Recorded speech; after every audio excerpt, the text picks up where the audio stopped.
morning Pilipinas and good morning world! At sa ating mga kababayang OFW at mga kababayan natin na nandito sa Pilipinas na walang sawang sumusuporta dito sa ating buti programa, thank you so much, mabuhay po tayong lahat hanggat gusto natin. Well, anyways, tuloy-tuloy na po tayo sa tigpabalita dito ng mga tamang balita at sagutin ang mga information na ipapakalat ng mga fake news peddlers ng mga anti-Marcos, lalong-lalo na doon galing sa mga DDS na mga saltik bakabayan.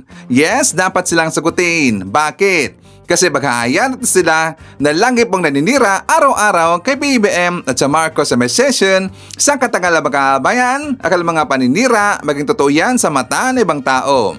So dapat silang sagutin kasi ang bagong Pilipinas, bawal po ang mga sinungaling. At siyempre, kasama niyo pa rin si Sir Ivan, ang pinakabulol na vlogger sa balat ng YouTube, pero bibigay sa inyo ng mga totoo at mga preskong balita na kinukuha natin sa kapitbahay na social media.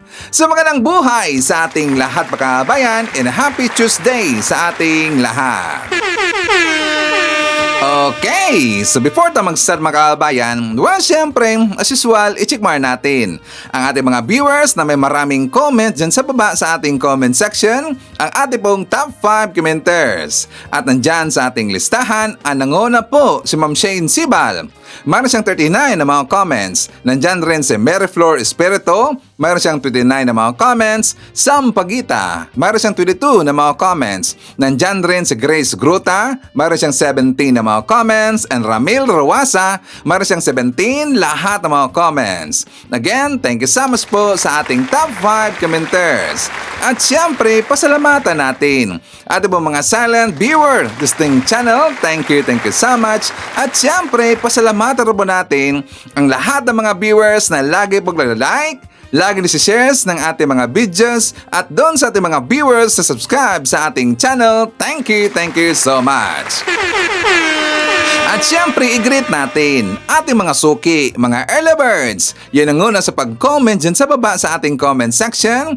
Nandyan ang una si Eloisa Taha from Riyadh, Saudi Arabia, Jocelyn Flores, Emmy Mapalad, Rolly Casilang. Nandyan rin kasama natin si Maria Marilyn Imbido Bautista, Lina Sabado, Elizabeth Habihan. Nandyan rin si Lorena Fajardo, Lair Morales. I-shoutout natin si M.E.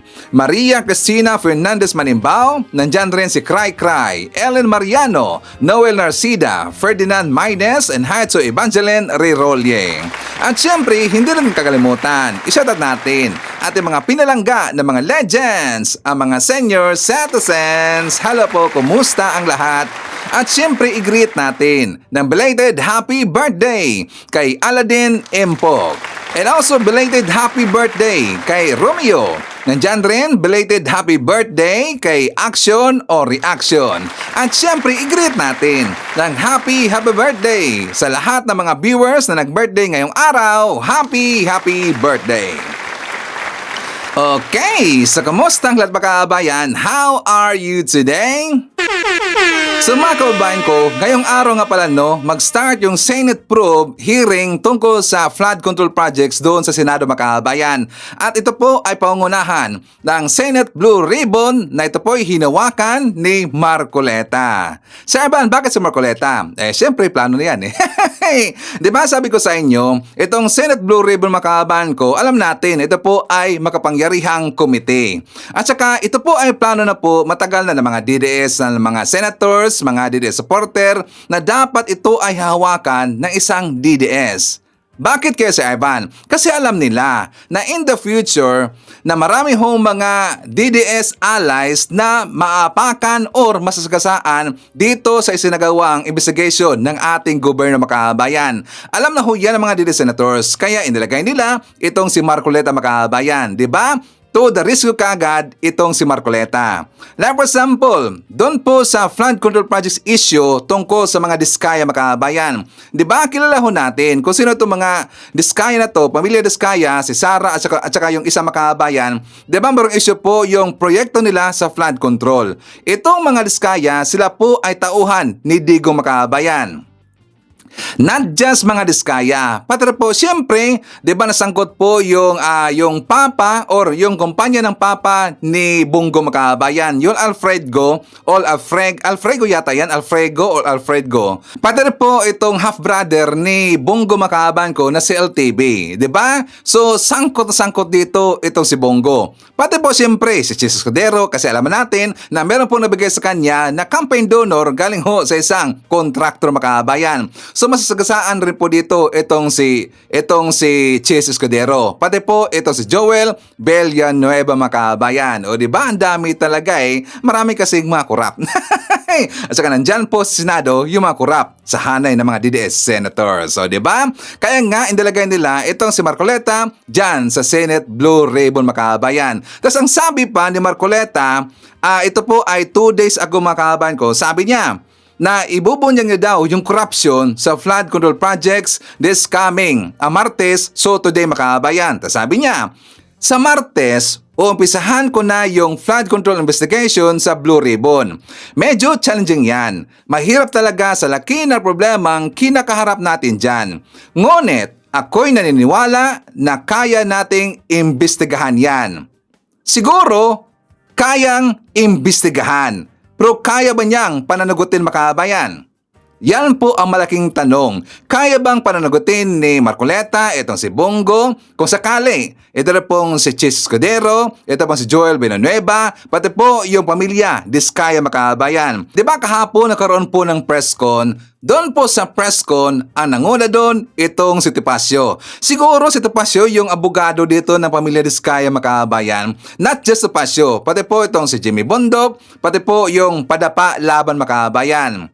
Di ba naman miligro talaga itong Diskaya? Bakit si Ivan? Siyempre Topacio Kasi halos lahat po ng kanyang hinawakan ng mga kliyente na kulong Makabayan. So probably, siguro lang makukulong itong pamilya Diskaya kapag ipapatuloy nila itong si Topacio ang hawak sa kanilang kaso Makabayan. Di ba?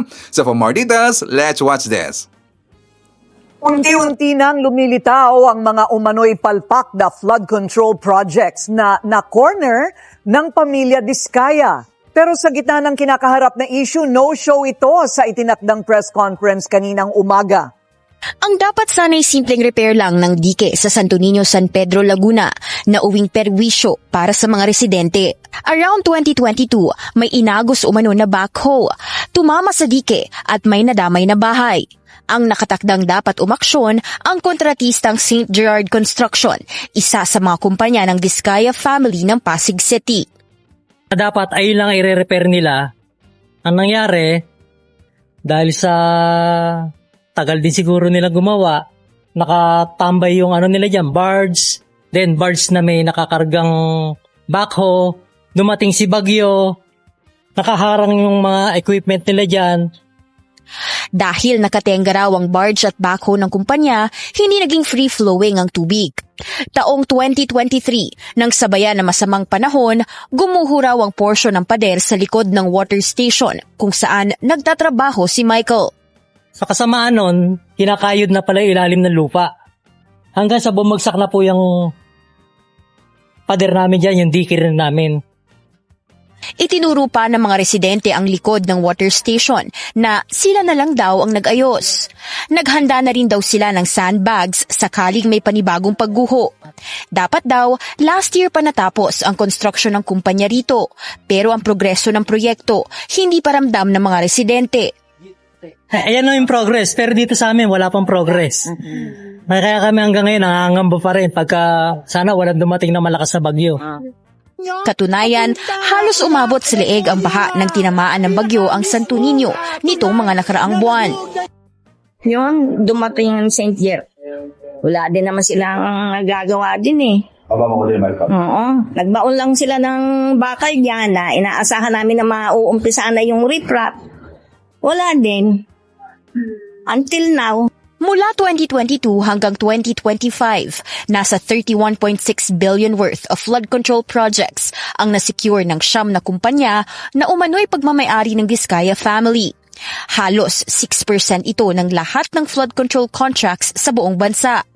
Kabilang sa mga ito ang Alpha and Omega na nakasungkit ng 7.5 billion worth of projects, St. Timothy na may 7.3 billion at St. Gerard na may 2.3 billion. Ayon kay Pasig City Mayor Vico Soto, lahat ng ito kontrolado ng Diskaya family. Sinubukan kalabanin ni Sara Diskaya si Soto sa pagkaalkalde nitong midterm polls, pero kalaunay natalo rin. Nitong nakaraang linggo, mismong si President Bongbong Marcos ang nainis matapos makita ang isang 96.4 million peso flood control project sa Bulacan na palpak daw ang pagkakagawa.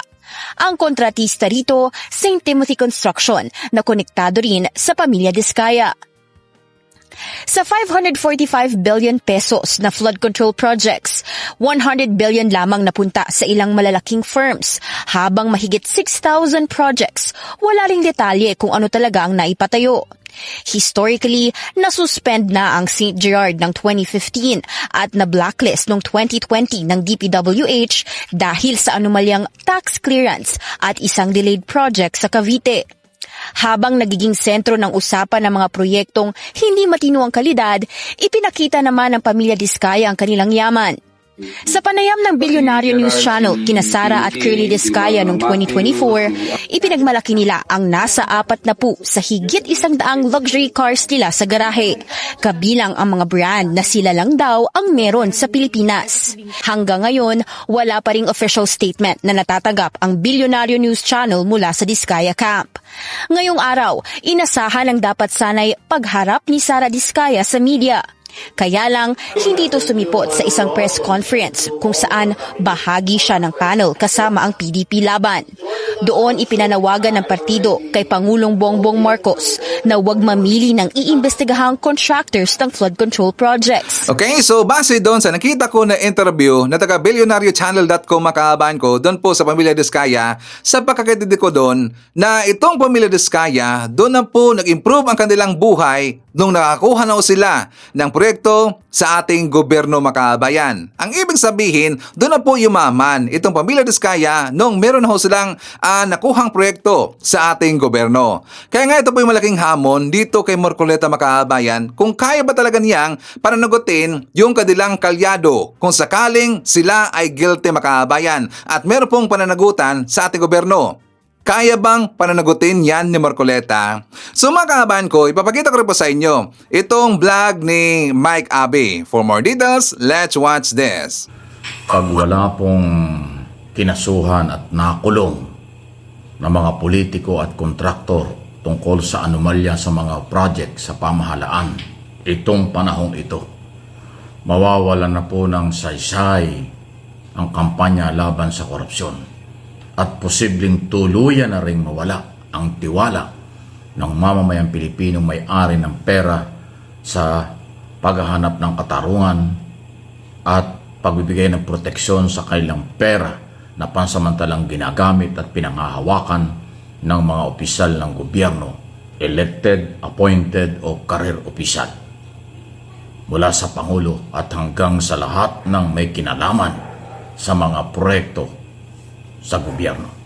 Ito ay matapos po na ini-expose at sinabi ng Pangulo na mayroong korupsyon, mayroong ghost project, mayroong panaginip na project, mayroong kickback, may nangungumisyon, may for the boys. So ibig sabihin niyang kinukumpirma ni Pangulong Marcos ang kalokohan sa paggamit ng pera ng pamahalaan at ng mamamayang Pilipino. Kaya dyan po sa nangyaring yan sa flood control project at iba pang proyekto ng gobyerno, inap na ang ebidensya na nawawala ang pera pero walang project. Kaya dapat may makulong, may kasuhan at makulong.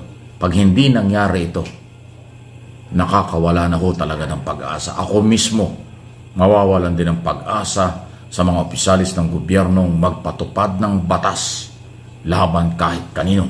No one is above the law. Ignorance of the law exercises no one, dahil mismong peoples of the Philippines na ang complainant dito sa korupsyong ito. Itong pag-amin po ng Pangulo, ito na yung pinakamalakas na ebidensya, pinakamalakas na basihan na merong anomalya ni nagsasamantala. Kasi first time po na mangyari ito na ang Pangulo ang nakakita, naging testigo, naging saksi sa kawalan ng proyekto kahit naglabas siya ng pondo. 545.6 billion, mahigit na kalahating bilyon, flood control project pa lang ito. Papaano yung marami pang proyektong Farm to Market Road, Skyway, National Highway, mga bridges at iba pang proyekto ng pamahalaan. Posibleng ganun din ang nangyari. So malaking bahagi ng pondo ng gobyernong binabayad na buwis ng taong bayan at inutang sa labas ng bansa na collateral ng mga Pilipino ay napupunta sa korupsyon. Sa ngayon, meron tayong 17 trilyong utang na sa kasalukuyan na posibleng tumaas pa sa darating na araw dahil mas malaki ang gastos ng gobyerno kaysa income. Ini-expose ko na ito noong isang araw. 16 billion pesos every day ang ating gastos. Pero 12 billion lang pala ang income. So meron deficit, may kakulangan na 4 billion every day. Kaya pala tayo ay talagang tuloy-tuloy ang pangungutang. Ngayon, kung gagamitin pa or kinukurakot pa yung natitirang perang yan, di lalong lalaki ang utang, lalong lalaki ang deficit. Yan ang matindi. Kaya talagang matinding political will ang ipairal ni Pangulong Marcos dito. Total, Mr. President, kayo ang nag-umpisa nito, ini-expose nyo ang katiwalian, ituloy-tuloy na po ninyo. Sabi mo at aming panghahawakan yan, kahit kaalyado, kung sangkot dito, magkakalimutan, pasensyahan. Yan po ipakita nyo sa lalong madaling panahon. At isa pang magandang balita, mga kaibigan, inamin na rin ng Pangulo na halos 1,000 na ang natanggap nilang sumbong doon sa isumbong sa Pangulo. Mula lang nung isang araw yun. Nang inilunsad ang website ng Office of the President, isumbong sa Pangulo, mahigit ng 1,000 ang nagparating ng reklamo Luzon, Visayas, Mindanao na mayroon dong di umano'y project hindi natapos. Mayroong mga project sinimulan hindi natapos. May mga binaha pero tapos na yung project. Yun ho ang mga sumbong. So lumalawak yung impormasyon at nakikita ng Pangulo ng mga anomalya sa flood control program ng pamahalaan sa nakalipas na 3 taon. Ang tanong, paano yung nakaraang mga gobyerno, nakaraang taon? Siyempre, ganoon din yun. Yung mga politikong involved dyan at kontraktor na involved, matagal na po sa buhatan yan. Hindi naman 3 taon lang eh. Matagal na po. Kung totoo na ito si Escudero, ay kaibigan o kontraktor na tumanggap ng 30 milyong donasyon ay noong 2022 pa yun. Ano ngayon? 2025 na. O ilang taon na yan. At inamin din ng kontraktor na matagal na silang tumutulong sa mga politiko. Nagdo-donate sa mga politiko tuwing eleksyon. So ibig sabihin, matagal lang ginagawa. Kaya this time, dahil na-expose na ito, Mr. President, utusan na po ninyo ang lahat ng ahensya ng pamahalaan. Department of Justice, Office of the Ombudsman kung kinakailangan, ay gumalaw na rin po. At kasuhan na. Identify na yung 15 kontraktor. Although sabi ng Senado, lalo ni Senador Ping Lacson na tumututol dyan sa korupsyon na yan, 67 kontraktor. So marami pang itinatagong kontraktor na hindi binibigay ang listahan ng Department of Public Works and Highway. Yun nga yung dahilan kung baka sinasabi kong dapat tanggalin na, dapat mag-resign na itong si Bunoan para hindi magkaroon ng whitewash sa investigasyon, para nahukay ang lahat ng dokumento kung ano-anong mga pangalan ng politiko at kontraktor na sangkot dyan sa napakalaking project na yan at kalahating trilyong pondo. Kasi bakit 15 lang kontraktor ang isinumiti sa Pangulo? Ay talaga namang hindi lang ganyang karami. Actually, 1,000 ang kontraktor sa buong Pilipinas. Pero hindi naman sila sabit yan. Siguro ilan lang yung garapal dahil protektado ng politiko. Garapal dahil baka dami ng politiko ang kanilang company. Kaya nga yung kontraktor, politiko, kontraktor, vice versa. Sila din yan. Kaya Mr. President, pakibilis lang po. Kasuhan mo na. Siguro naman identify na kung sino-sino ang lahat or more or less nasangkot dito. Kasi pag nakisawsaw dito ang Kongreso at Senado na investigasyon in aid of legislation, walang mangyayari. Magtatakipan lang yan. Tama yung sinabi ng iyong anak, Mr. President, na si Sandro Marcos, kinatawan ng unang distrito ng Ilocos. Ayaw niya na ang Kongreso ang mag-imbestiga dahil kasamahan niya sa Kongreso ang under investigation. Na mayroong posibleng kinalaman dito sa scam na ito, kurakot na ito, anomalyang ito sa flood control program ng kanyang ama, ng ating pamahalaan. Napakalupit nito. Pera ng mamamayan ito. Hindi ito pera ng gobyerno lang. Pera ng bawat Pilipino nagbabayad ng buwis. Pera ng Pilipinong inutang sa ibang bansa na ang collateral ay mga Pilipino rin. Mr. President, sana po ay may makulong at may mahatulan, mayroon hong papanagutin na malalaking tao, pribado man o sa gobyerno, dito ho sa garapal na korupsyong nangyayari sa kasalukuyan at mula noon hanggang ngayon nangyayari pa. Yung nangyaring press con kahapon mga kababayan ko sa taga-PDP Laban, di ba nandun po itong sila si Topacio, sila si Bundok, tsaka yung isa. Sila kasi nanawagan kay PBBM na sana daw i-reconsider si Mayor Magalong ang hahawak dito at saka mag-imbestiga dito sa flood control projects mga kababayan. Si Mayor Magalong ang kanilang inendorso doon kay PBBM. Di ba nakakaduda talaga eh? Kasi nga si Magalong mga kababayan ko, siya kasi isang DDS, di ba? DDS supporter ho, itong si Magalong. Tapos dito rin po sa Senado, nandyan rin po si Marcoleta. So probably, gusto ng PDP Laban na isanib puwersa si Mayor Magalong at saka itong si Marcoleta mga kababayan. Sila magsanib puwersa, ano ba ang makukuha natin dyan? Di ba?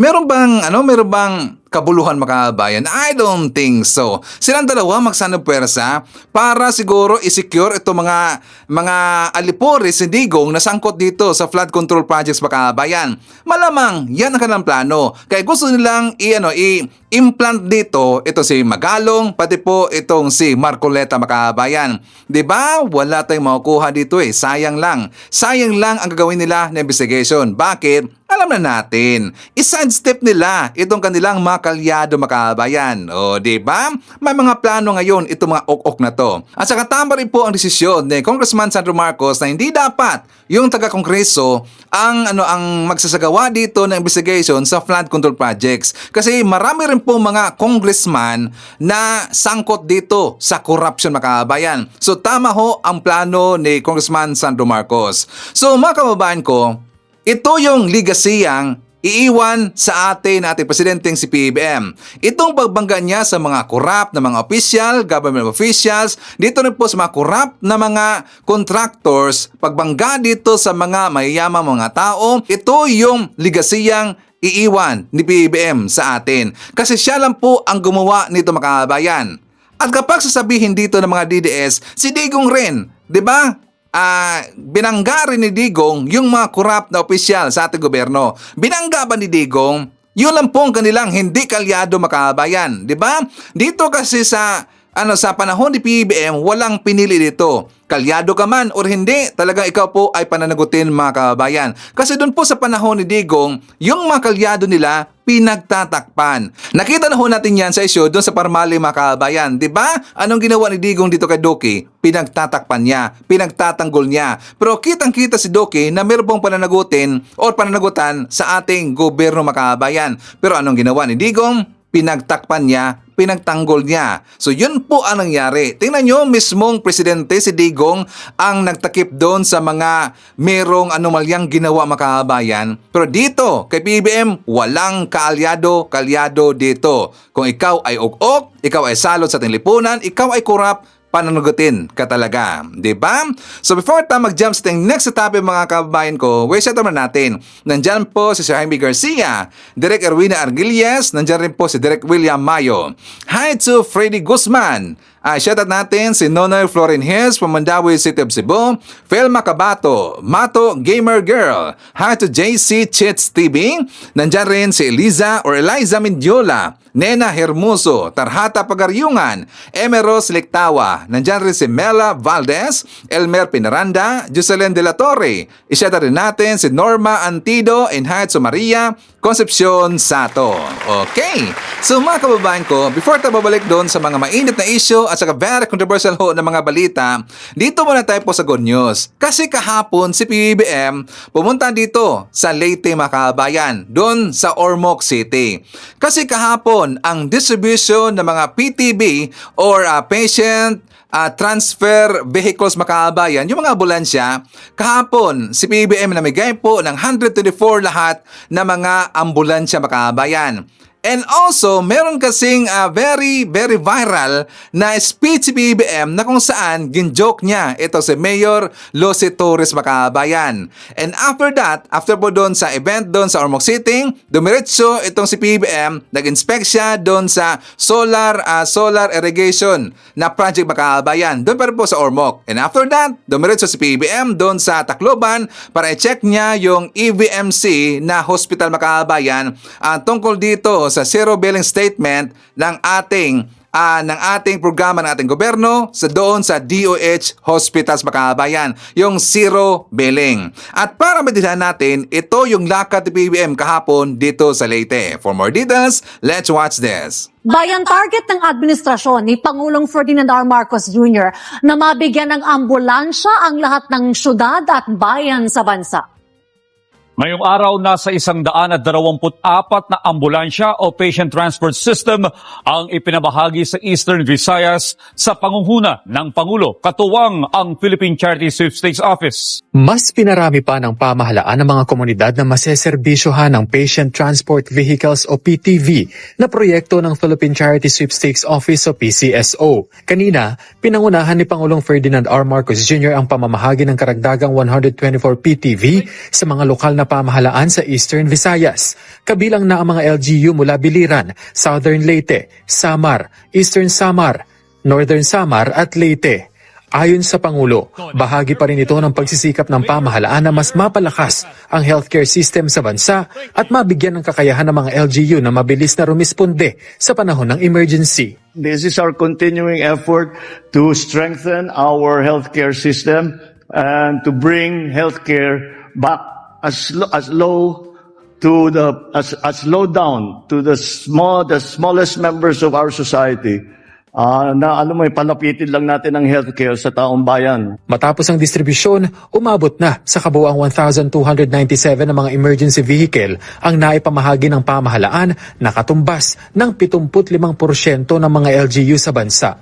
Target daw na mabigyan ang lahat ng LGU sa bansa bago matapos ang taon, bago simulan ang second round ng distribusyon. Kasi pag natapos na namin mag 100% na lahat itong 1,642 na bayan at saka lungsod, bubalikan din namin. Meron dyan talaga, yung maliit, okay na yung isa. Pero yung malalaki, kulang. So, baka bigyan na naman natin ng isa pa. So, we have to patuloy lang namin gagawin hanggang medyo naman maayos na yung ating sistema. Kada medical vehicle ay kumpleto na ng mga kagamitan tulad ng stretcher, oxygen tank, wheelchair, first aid kit, blood pressure monitor at medicine cabinet. Dagdag pa ng Pangulo na angkop ang sasakyan sa bansa, lalo na sa mga maliliit na kalye para agad na makapagresponde. At hindi rin anya kailangan problemahin ang pyesa nito oras na magkaaberya. Itong brand na ito, very, very reliable yan. At saka kagaya ng aking nasabi, kahit sinong mekaniko dito sa Pilipinas, kaya nilang ayusin ito.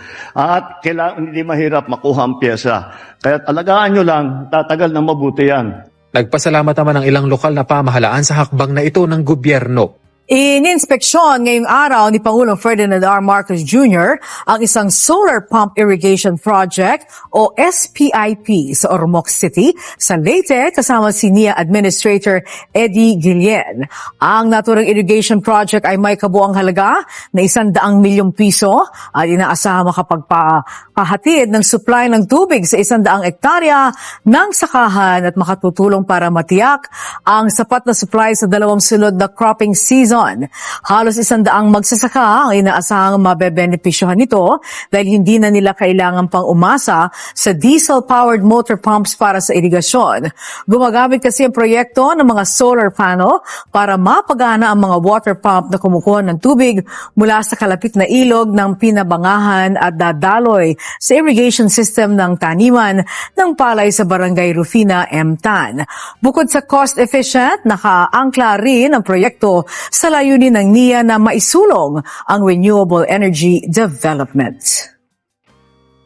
Nagkapagtayo kami ng isang irrigation pumping station that is solar powered that covers 100 hectares. So ito yung ginagawa. We have built over 100 of those around the country already. I just wanted to see how it worked. Maganda naman. We're using the best of high technology. May satellite imaging, merong AI na ginagamit. It's really impressive kasi napakaganda sa ani. Tiniyak ni Pangulong Ferdinand R. Marcos Jr. na ipinatutupad ang zero balance billing sa mga ospital sa kanyang pagbisita sa Tacloban, Leyte. Binisita ni Pangulong Ferdinand R. Marcos Jr. ang Eastern Visayas Medical Center o EVMC sa Tacloban City, Leyte ngayong araw. Misyon ng Pangulo, tiyakin na naipatutupad ang zero balance billing sa ospital. Pulisiya ito sa ilalim ng Universal Healthcare Law na nagsasabing wala na dapat bayaran ang mga pasyenteng nako-confine sa mga pampublikong ospital. Nakikita ko naman, everybody knows what they're supposed to do, zero billing ang paglabas. Wala na sila, walang dagdag na bayad, wala nang dokumento, wala nang kailangan gawin. Pipirma na lang, pwede na nilang i-uwi ang kanilang pasyente. Higit 1,000 pasyente ang kapasidad ng EVMC.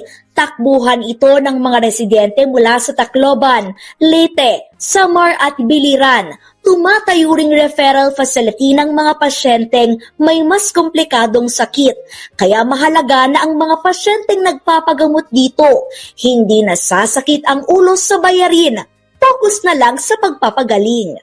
We just have to make sure na lahat ng ospital sa buong Pilipinas, alam nila ang procedure. Kasi bago ito. Pagka hindi ka lang magpa-confine, tinuturuan natin ang ating mga kababayan, pumunta muna sa Bukas Center. Tiniyak naman ng Health Department na pagbubutihin pa ang paghatid ng dekalidad na serbisyong medikal sa buong bansa. Refleksyon ito sa adhikain ni Pangulong Ferdinand R. Marcos Jr. na walang maiiwan, poprotektahan at pangangalagaan ang kalusugan ng ating mga kababayan. O, di ba? Ganyan ka-busy at saka ka-workaholic ang ating presidente, mga DDS. Yes, ganyan ho ka-busy si PBM. Una, nandun siya sa Ormoc. At saka dalawa ang kanyang initinan na event doon sa Ormoc, mga kababayan. And after that, dumiretso siya kaagad doon sa Tacloban City. Dumiretso siya doon sa EVRMC kasi yung EVRMC, mga kababayan ko, yun po ay yun po ay hospital na under ng DOH. Gusto kasi na masiguro ni PBM na na-apply doon yung programa ng ating gobyerno na zero balance billing. Ganyan magtrabaho ang ating presidente, mga DDS. Kung gaano ka-busy si PBM, gano'n rin po ka-busy ang ating vice presidente na si Sara Duterte. At meron siyang sinabi kahapon at saka paninira kahapon, mga kababayan, na nakakatawa. Ano yun, sa Ivan? Tungkol ho sa education. Kasi binatikos niya ang ating education system, mga kababayan, kasi daw, yung Pilipinas na pag-iwanan na daw. Gumagamit pa rin daw hanggang ngayon ang mga bata ng papel at saka lapis, mga kababayan. Gumamit pa daw hanggang ngayon ng papel at saka lapis. Nung sinabi niya yan, natawa talaga ako Baka si Ivan, mukha yatang nakalimutan niya na or baka hindi siya na-inform or baka siguro siya ay nagka-amnesia, mga kababayan. Nakalimutan ba niya na siya ay dating sekretary ng Education, mga kababayan?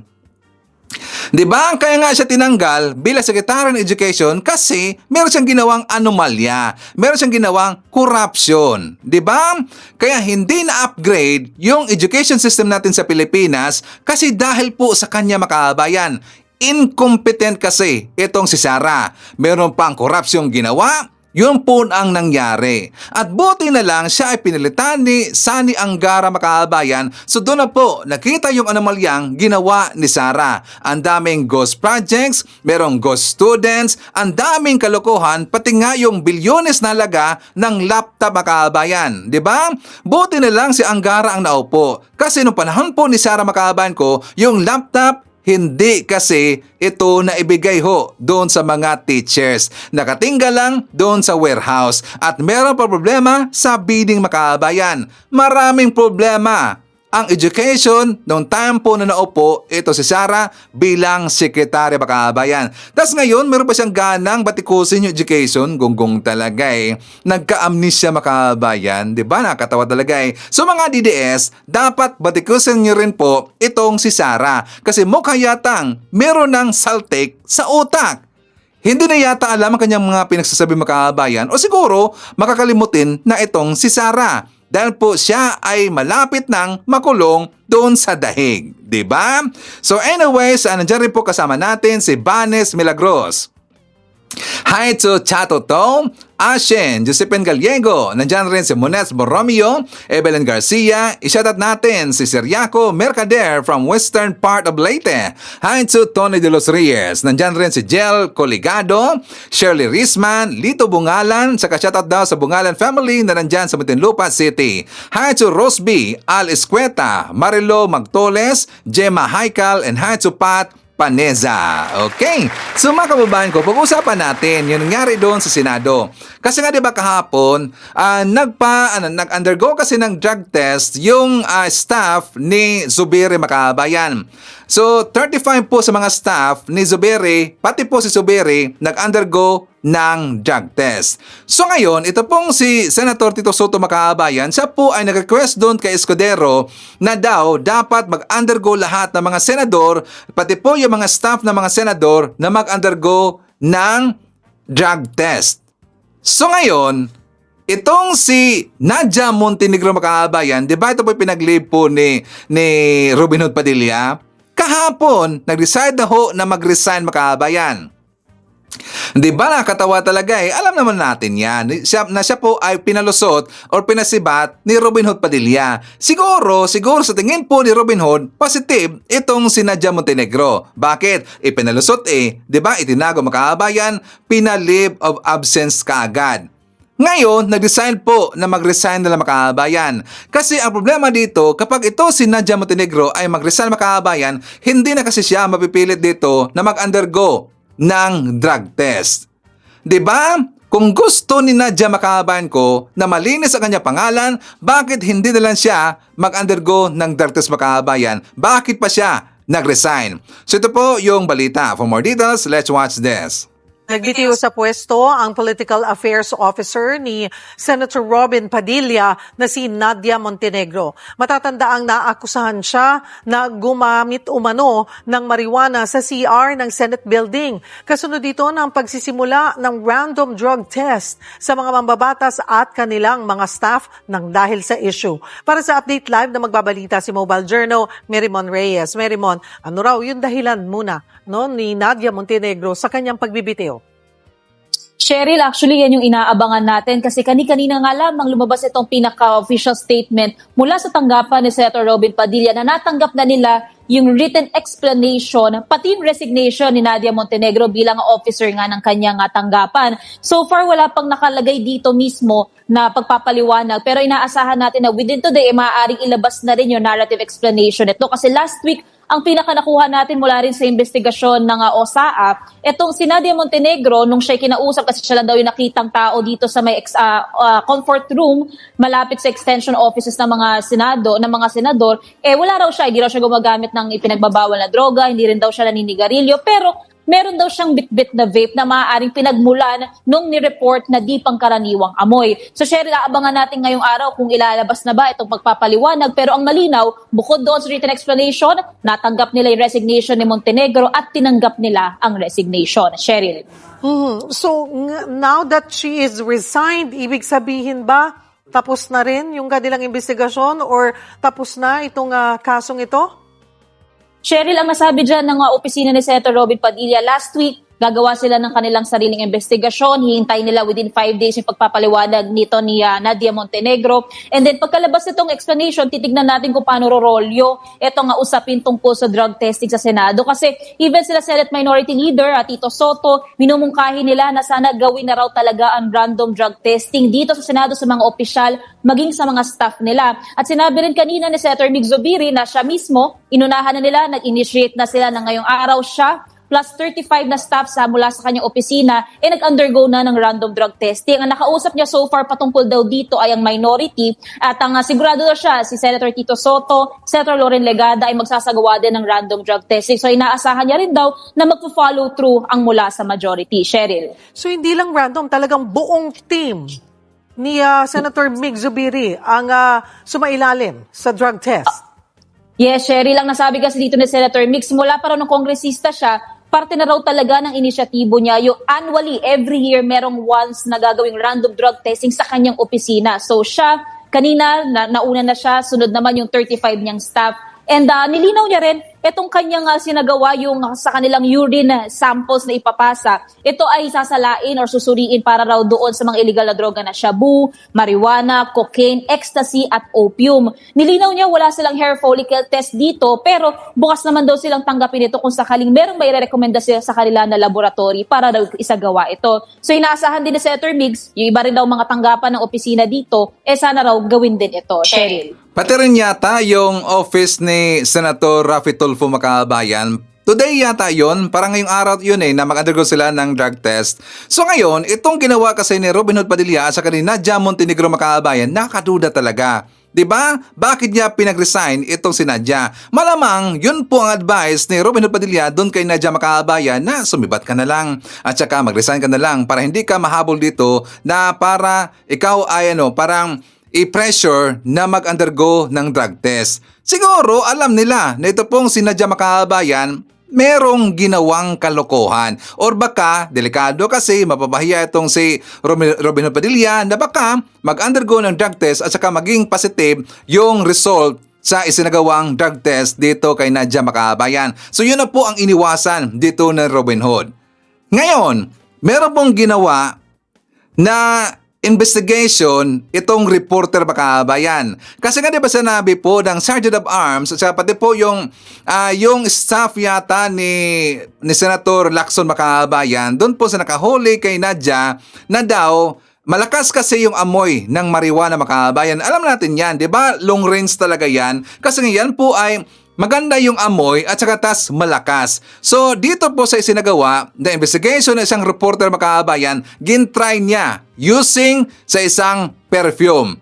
Doon mismo ho sa CR kung saan naamoy ng taga Sergeant of Arms ng Senado yung sinasabi nila na damo Makabayan. So tinistingan ho nitong reporter na to. Tapos nag-try siya, nandun siya sa malayo, so naamoy pala ang perfume Makabayan. So ito po ang sinagawa niyang experiment investigation. For more details, let's watch this. Magandang gabi sa inyo. Nandito tayo sa 5th floor sa restrooms na pinakamalapit doon sa extension offices ng mga senador. Kumbaga nandoon sa side na yon, yan yung hallway na yan, nandyan yung extension offices ng mga senador. Ito yung restroom dito. Dito sa kaliwa ko, papasok is yung para sa kalalakihan. Dito sa gitna ng daanan yung para sa PWD, senior citizen o kaya sa queer. At nandito sa kanang bahagi naman yung CR para sa kababaihan. At bakit tayo nandito? Kasi nga doon sa nilabas nga na incident report naman ng OSAA last week, meron daw yung napabalita nga di pangkaraniwang amoy na similar sa pinagbabawal na drogang marijuana. Sinasabing nagmula raw dito sa restroom ng pang-babae. Kaya nagdala din tayo ngayon, actually mag-experiment din tayo maya-maya gamit itong pabango pagdating doon sa pangkaraniwang amoy. Pero so far, nung sinubukan natin, halimbawa nag-spray tayo mula dyan, pagka mapapadaan ka, even hanggang dito mismo, papunta doon sa hallway pa sa mga extension offices, malalanghap mo itong amoy ng mga pabango. Ay, walang exhaust fan? Bakit amoy agad? Hindi kasi tingnan mo, para siyang cove eh. Cove meaning ano siya, no? Kulob siya dyan. Tama yan. Dito mismo, ito, yan siya yung mga pader, nakahiwa-hiwalay naman yung mga banyo. Pero pagka nag-spray ka kasi nitong, for example, itong perfume natin, kumakalat yung amoy mismo. Pero pagka nakasara naman yung pinto, halimbawa dito, tinry na natin kanina, pagkatapos natin mag-spray, pagka sinara mo to, hindi mo na siya maaamoy unless papasok ka sa loob. Pero pagka binuksan mo yung pinto, yung amoy nitong pabango, gumagapang, maaamoy ng mga dumadaan. May nakausap din tayo na staff, sabi nila, ang bango ma'am nung ang bango. Sabi ko, naamoy niyo po hanggang dyan. Sabi nila, oo raw. Ay, abante ka na, Merrimon, para hindi ka mapuna ng security. Baka sabihin, masyado ka Baka may nakablock. gumagamit ng Oo. Dito tayo sa... Yeah, forward ka na. Okay na-visualize na natin. Although kasi tayo, Chiki, kami, para na-visualize namin ni Mase kung ano itsure. Pero yun nga, tinatanong kami kanina ng mga viewers kung ano ba yung pinag-uusapan? Talaga bang posible na magkaiba ng CR, PWD at saka yung For ladies. yung ladies or men's na ano pa rin naamoy pala. I mean, pwedeng maamoy kahit isa na siguro. Oo. Yeah. Kasi it's spray smell at saka usok Yeah. Okay. So, Merrimon, since na-visualize mo na, ang update namin ay nagbitiw na nga sa kanyang posisyon si Nadia Montenegro. Pero para lang maging fair, alam namin na naglabas siya ng kanyang statement doon sa investigation. Dinedepensa ng kanyang sarili. Unahin na natin yun kasi para maging fair tayo sa kanya dahil meron naman siyang official statement. Tama yan. Yung sa statement mismo ni Nadia Montenegro, written explanation to nung sinasabing in connection dun sa incident report ng OSAA. Pero sa pagpapaliwanag niya na ipinasa niya kay Senator Robin Padilla, mariin niyang dininay talaga na wala raw talagang insidenteng nangyari na namataan siya ng personal na OSAA na nasa ladies comfort room. At ito nga kasama nito yung resignation niya rin, sinabi niya, nagre-resign siya pero hindi raw ito admission na siya nga raw itong alleged na taong gumagamit ng ipinagbabawal na droga dito sa Senado. Nag-resign daw siya dahil bagaman na ito na sinasabi niya, dinedenay niya na hindi nga raw siya ito, nasasubject na siya sa itong public scrutiny, yung sinasabing public judgment, and hindi daw naging maganda. Negative yung naging impact nito sa kanyang mental health, maging sa kanyang mga anak na parang nangyayari pa, natatag daw yung kanyang mga anak na baka gumagamit din daw ng ipinagbabawal na droga, anak daw ng durugista. Kaya minabuti niya ngayon na mag-resign. At nasabi din ni Attorney Rudolph Jurado, Chief of Staff ni Senator Robin Padilla, tinanggap nila ang kanyang resignation. Pero malinaw doon sa kanyang pagpapaliwanag, hindi raw siya gumagamit ng ipinagbabawal na droga at hindi siya yung nasasangkot doon sa sinasabing alleged use ng illegal drugs dito sa Senado mismo. Pero Merrimon, may nabanggit ba yung kampo ni Senador Robin Hood Padilla or si Nadia Montenegro herself kung willing ba siyang mag-undergo din ng drug test, especially now, nag-resign na siya, I mean, to prove her innocence? Actually, ang sinabi dyan ni Chief of Staff Jurado, tapos na raw technically yung kanilang investigation. Itong written explanation ni Montenegro, pinasa na raw nila ito sa Human Source Management Service ng Senado. So kung sakaling magkakaroon pa ng appropriate action or another investigation itong HSMS, makikipag-cooperate naman daw sila. Coincidentally din, pagkatapos lumabas itong written explanation ni Montenegro, nagbigay din ngayon ng press release itong opisina ni Senator Robin na meron naman siyang panukalang batas na inihain for mandatory drug testing sa mga opisyal, sa mga staff, maging sa mga nangangandidato within 90 days daw before the election. Ito nga yung Senate Bill 1200 or yung Drug-Free Government Act. Pero kasabay din yan, kanina umaga din itong Senator Mig Zubiri, nanguna na rin siya ang kanyang opisina na mag-undergo ng mandatory drug testing para sa kanyang mga 35 na staff. Sila, wala raw silang hair follicle testing na isinagawa pero open naman daw silang tanggapin to kung may magre-recommend sa kanila ng laboratory. Ang ginawa sa kanila, yung urine samples nila, yun na isusuriin, titingnan kung merong presensya ng cocaine, ng marijuana, ng ecstasy, ng shabu, pati rin ng opium. At si Senator Raffy Tulfo naman, ibinahagi niya rin na sila naman daw bukas mag-undergo na rin ang kanyang opisina ng drug testing. Pakinggan natin, Merrimon, yung mga pahayag ng iba't ibang mga senador tungkol dito. Nagulat po ako kasi akala ko nangyayari lang po yan sa mga kanto-kanto ng Estados Unidos, sa Thailand, nung pagbisita po namin ng aking pamilya, dun sa mga metro area, doon mo naamoy sa mga kanto-kanto na madilim. Itong marijuanang ito. So, sabi ko, pati naman dito sa Senado, nagkakaroon ng pot session. If there's a member of the Senate that is positive, we should not naman treat him as a criminal right away. As I said, just like my staff, let's give them a chance to rehabilitate. Tao din po naman sila. At after that, hopefully, magbagong buhay na. No ifs, no buts, no exception. Kahit na sino pa yung pag nag-positive, tanggal. Bakit pa suspend si rehab? Tanggalin na lang. O ngayon, pag nagpa-rehab siya, on her, on his own, and then magaling na siya, di pwede kong tanggapin ulit. Walang suspension, tanggal agad.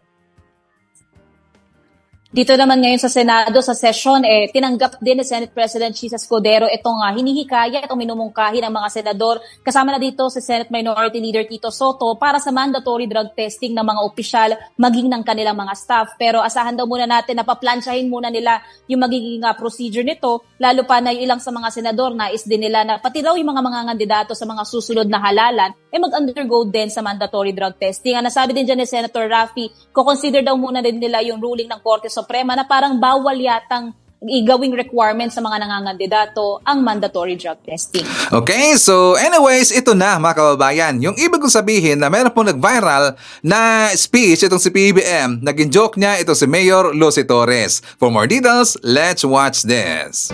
Ladies and gentlemen, the President of the Republic of the Philippines, His Excellency Ferdinand R. Marcos Jr.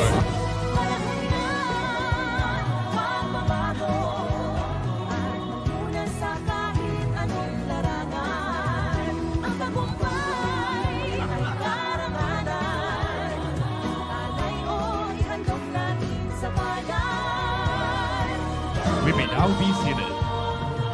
Maayong buntag natong tanan. I don't know if you know this, Mr. President, but you've been in Ormoc 4 times already. Inana niya ka pinangga ang Ormoc. So in 2017 was the first time when I had the pleasure of welcoming you to Ormoc. This was after the 2017 earthquake, and you were not even an elected official yet, but you came to Ormoc just to check how we were. So it is with great honor that I stand here today to say welcome back, Mr. President, for the 4th and definitely not the last time. Welcome back to the city of beautiful people. Theodore Roosevelt once said that nothing worth having ever comes easy. And indeed, the privilege of serving our country certainly does not come easy. We welcome you now, our nation's leader, who has come through countless challenges on your 4th year as president, from national security threats to strengthening the national economy to alleviating the effects of natural disasters among the myriad problems that come with the nation's highest office. On behalf of the Ormocanon people and all the people from Leyte, I thank you, Mr. President, for keeping a steady hand on the ship's wheel, despite sailing the roughest seas these past 3 years. For many of us, the best kind of leadership is one that leads by example. And one of the most difficult things in life is to stay true to the ideals that we stood by before embarking on the battles that come with public service. Mr. President, after all that you have had to weather and endure, you have maintained your true nature of kindness and generosity. And for this, I applaud you. And what better way to lead by example than by gracing us with your presence in presenting the province of Leyte with 124 patient transport vehicles or PTVs.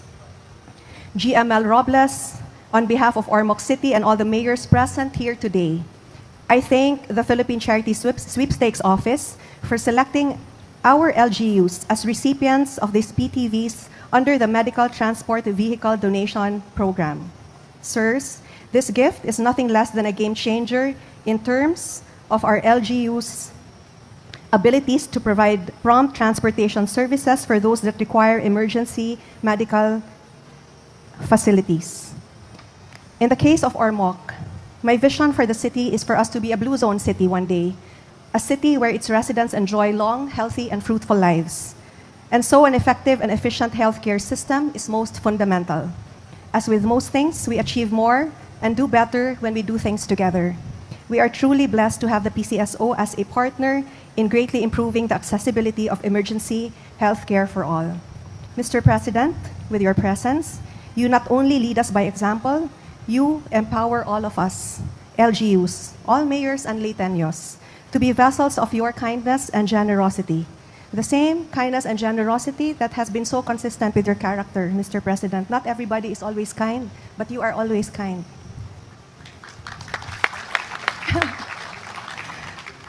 When we all come together and move in one direction, our momentum becomes a potent force.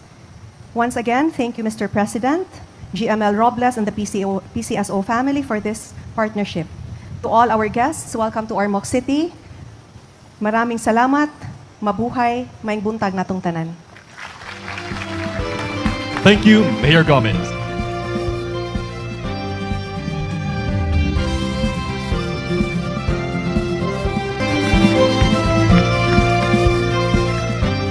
Thank you. Thank you very much. Please take your seat. Good morning to everyone. Ating mga gobernador, kanilang mga representatives that have come here, and of course our city mayor. And I will have to correct you. You say I'm always kind. I'm only always kind to you. The other people I'm not kind. Kasi mabait ka sa akin eh. So mabait din ako sa iyo. Sinama ko na ang mayor natin ng Tacloban, who is also here, si Alfred, because he wanted to see what it is that we were doing. We just came from yung Tsuchi na village where nagkapagtayo kami ng isang irrigation pumping station that is solar powered that covers 100 hectares. So ito yung ginagawa. We have built over 100 of those around the country already.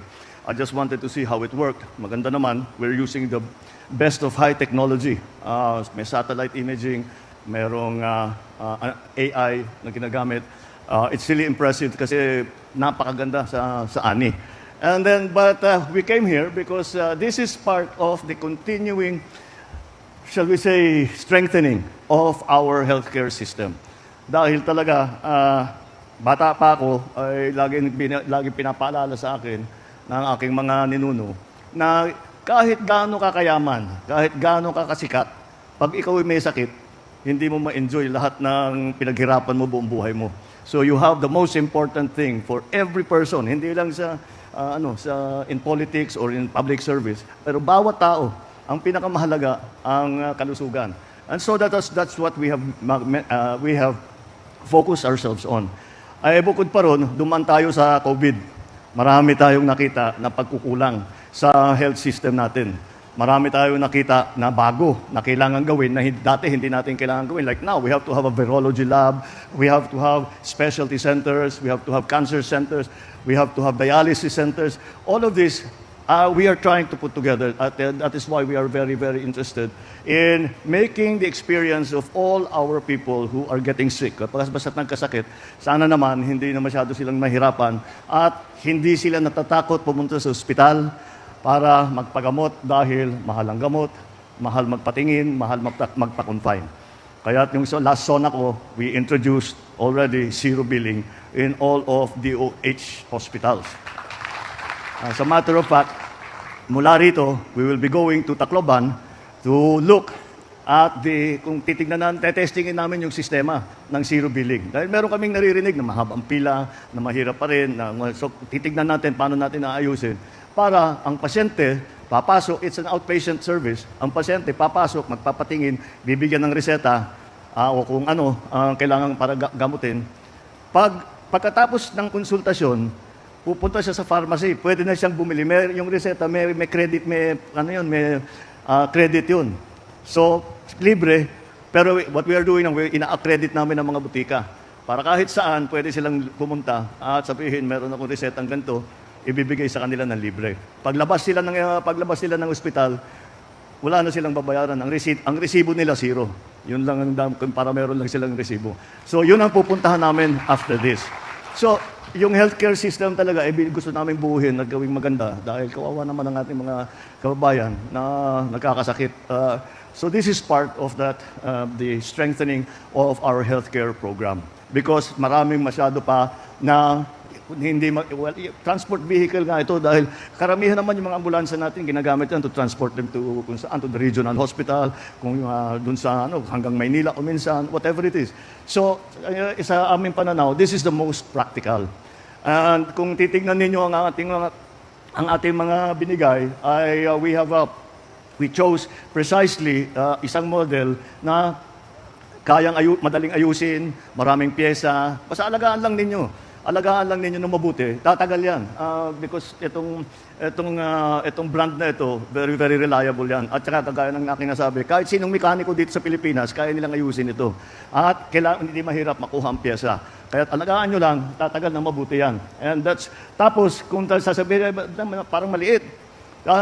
Dahil sa experience namin, nagkataon din kami na magkaroon kami ng yung nakikita mo sa television, yung malalaki na maraming sirena, kung ano-anong, ang daming gamit sa loob. Nagkaroon din kami niyan, pinadalhan kami sa Ilocos noon. Ang problema doon, maganda yun pang biyahe, pero mahirap yun para papasok sa mga maliliit na iskinita. Yun ang nakita namin, sabi ko, hindi practical. Tapos pag nasira, patay ka na, hindi mo na magamit.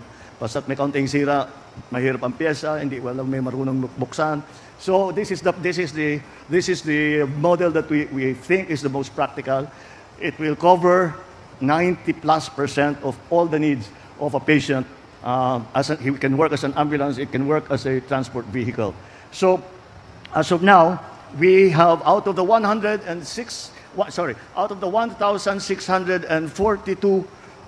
cities and towns, we have been able to give away 1,173 na PTV. So, malapit na. Pinapangako sa akin ni Mel, ang ating that by the end of the year, we will start already the second round. Kasi pag natapos na namin, mag 100% na lahat itong 1,642 na bayan at saka lungsod, babalikan din namin. Meron dyan talaga, yung maliit, okay na yung isa. Pero yung malalaki, kulang. So, baka bigyan na naman natin ng isa pa. So, we have to, patuloy lang namin gagawin hanggang medyo naman maayos na yung ating sistema ng ganyan. Nagulat ako, binigyan ako ng listahan na meron pa pala tayong mga first-timer dito na first time na magkaroon ng ambulansya sa bayan ninyo. Sa Leyte, Abuyog, first time. Haro, first time. Haro, Cananga, Matalom, Santa Fe. And then in Samar, Tagapulan is the first time na magkaroon ng ambulansya. General MacArthur naman sa Eastern Samar, Salcedo, San Policarpio, Lapinig, San Vicente, Silvino, Lubos. So, I'm very happy to be able to say na marami na rito ay 100% na. Kung kulang pa, sige, babalikan namin kayo if you still need ano pa. But, alam niyo, ang PCSO, hindi lang ambulansya ang binibigay. Traditionally, talaga ambulansya ang binibigay. Pero maraming serbisyo ang PCSO. Kaya bigyan niyo ng trabaho si Mel Robles para lahat ng kaya niyang ibigay, maibigay niya sa atin. So anyway, this is our continuing effort to strengthen our healthcare system and to bring healthcare back as low down to the smallest members of our society. Na palapitin lang natin ang healthcare sa taong bayan. At alam naman natin, mga governor, mga mayor, alam ninyo lahat ito na kuminsan ang problema dahil walang napupunta lang doon sa provincial hospital, doon sa city hospital, doon sa regional hospital. Pero pagdating doon, malala na. Kasi, yun, takot pumunta dahil magbabayad ng gamot, walang pambayad ng gamot, very inconvenient na pumunta sa hospital. So by the time they go to the hospital, kuminsan too late na. Kaya, this is important, but also important are the facilities that we will be putting at the grassroots level so that yung problema na yun, na kasi karamihan naman ng problema yung sa baga, sa tiyan, buntis, yun. That's already 80+% of lahat ng mga pasyente natin. And then, yung iba, yung nasusugatan, nababalian, those can be taken care of at the barangay level. So, pipilitin namin na magkaroon ng barangay. For the first time in the Philippines, every single municipality and every single city has a doctor now. Kaya yun ang isang bagay na napaka-importante. And that is why we are encouraging, alam mo naman, yung ating mga nurse, ating mga doktor, ang iniisip umalis at magtrabaho sila sa abroad. But we are encouraging them to stay. And Pilipino naman yan. Of course, they want to help their own people. So nagiging maganda kaya nga namin nabuo yung one doctor per LGU. So patuloy namin gagawin ito. And I'm glad to see all the recipients are here. Kayo mismo magdadrive dito pa uwi. Masyadong excited yung iba dito, yung lalo na mga first-timer. Sabi ko, baka sila mismo mag-drive. Anyway, sige, basta dahan-dahan lang, parang hindi mabangga. Congratulations sa inyo lahat and we'll keep going. Maraming salamat. Okay, so tingnan nyo, ang sarap talaga makinig dito kay PBBM mga kababayan, no? Ang galing talaga mag-speech eh. Wala siyang binabasa ho na script. Ang kanyang mga sinasabi ay galing ho mismo sa kanyang puso mga kababayan. Kaya nga marami itong makukuha dito at saka mapulot po na aral galing kay PBBM. Unlike doon sa Vice Presidente na kung saan parang sinto-sinto kung magsalita mga kababayan, na lagi po sinasabi ho ng mga DDS na inspirational speech daw ang ginagawa ni Sara mga kababayan. Inspirational speech, wala tayo makuha na aral mga kababayan, puro lang ho kalokohan. 'Di ba? Every time na merong speech ito si Sara Duterte, ang makukuha natin puro lang paninira at puro lang kalokohan mga kababayan. O 'di ba? Ibahin ninyo mga DDS ang presidente natin kasi matino ho si PBM. Ito si Sara, may saltik sa utak. O, di ba? So anyways, kasama rin natin. Nandyan si Elena Cao, hi to Testa Maliwan, Johanna Toiler, Jeco Jerry Cabreros. I-shoutout natin si Renante Bausin, Benjamin Prado. Kasama rin natin si Susan B. Ganton, hi to Amparo Carpiusan. Nandyan rin si Thomas Rodriguez, Martes Pap, Merna Borromeo, Wing Morales, Edwin Santos, Rose Philippines. Nandyan rin si Evelyn Garcia. Hi to Romel Concon, nandyan rin si Lilia Calamba, JRN, Elmer Peraranda, Shinta Mirioking, Letty Pocket, Ebchu, Bioli Binaventura, Felicitas Manibog, Vince Niaka Nolpes. I-shoutout natin si Yam Oraleb, nandyan rin si Sonia Hasigawa, Trinidad Lozano, Elvis Simezo, Mario Makatangay, Faye Muskela, nandyan rin si Bong Yu, Ryan Lachica, Annabel Hoson, Sally Abuan Mills. Hi to Rosalie Pasqua, Glory Ortega, Nympha Soriano, Miggy Boom, Lorna O. Villanueva. Nandyan rin si Helda Baldovino Pita, Moneth Doctolero, Lori Lim, and Hato Nelson Carabana. Okay, so mga kababayan ko, yan natin manakalap na mga balita ngayong araw. Kung nakaabot ka po sa portion na to, sana nakapag-like na ho tayo. Libre po ang mag-share, libre din ang mag-subscribe. Again, maraming salamat sa mga viewers na hindi nag-skip ng ating mga commercials. Thank you so much. At before natin tatapusin ating programa ngayong araw, sana sabayan nyo si Sir Ivan para sa ating live messaging prayer. Makapangyarihang Diyos, pinupuri ka namin at sinasamba. Ikaw po ang katatagan namin sa panahon na niyayanig kami ng problema at mga pagsubok sa buhay. Ama, patuloy mo kaming alalayan at palakasin nang sa gayon mapagtagumpayan namin ang anumang hirap sa buhay. Idinadalangin ko ito sa pangalan natin Panginoong Jesucristo. Amen. So maraming salamat mga kababayan, and I hope to see you again on my next video.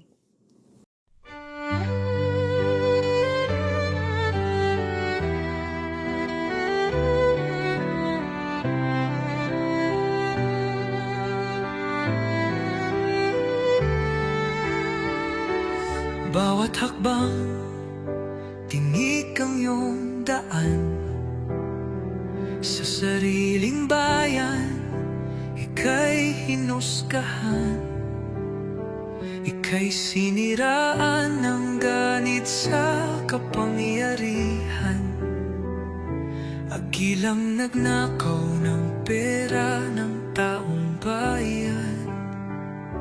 Pinapasan mong lahat ng dusa, matatag ka, hindi gaya ng iba. Ngunit kahit sugatan, kahit lumuluha, iniisip mo pa din kapakanan ng iba. Bongbong, hindi ka kailanman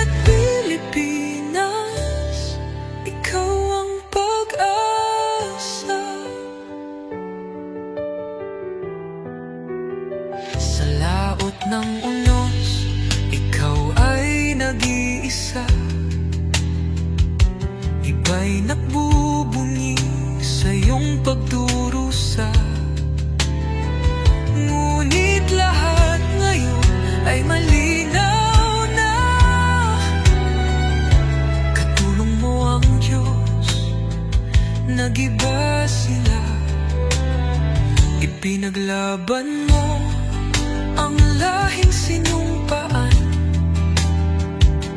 Nagkalat peking balita sa mamayan. Binabaliktad nila ang katotohanan, pero hindi na naig ang kanilang kadiliman.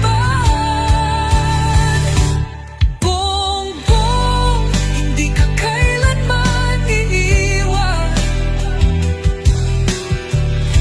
Loyalistang hanggang dulo ay nandyan. Kasama mo kami sa lungkot mo at saya. Pagkat Pilipinas, ikaw ang pag-asa. Ikinuhit ng kasaysayan ng pangalan mo, dalisay. Ngunit bakit tila nais kang burahin at si Apolacay? Sa iyong mga mata may luha ng matinding pagdurusa, ngunit sa puso mo bayan pa din ang inuuna. Bongbong, hindi ka kailanman iiwan. Loyalista hanggang dulo ay nandyan. Kasama mo kami sa lungkot mo at saya. Pagkat Pilipinas, ikaw ang pag-asa. Bawat hakbang, tinik ang iyong daan. Sa sariling bayan, ika'y hinusgahan. Ika'y siniraan ng ganit sa kapangyarihan. Hakilang nagnakaw ng pera ng taong bayan. Pinapasan mong lahat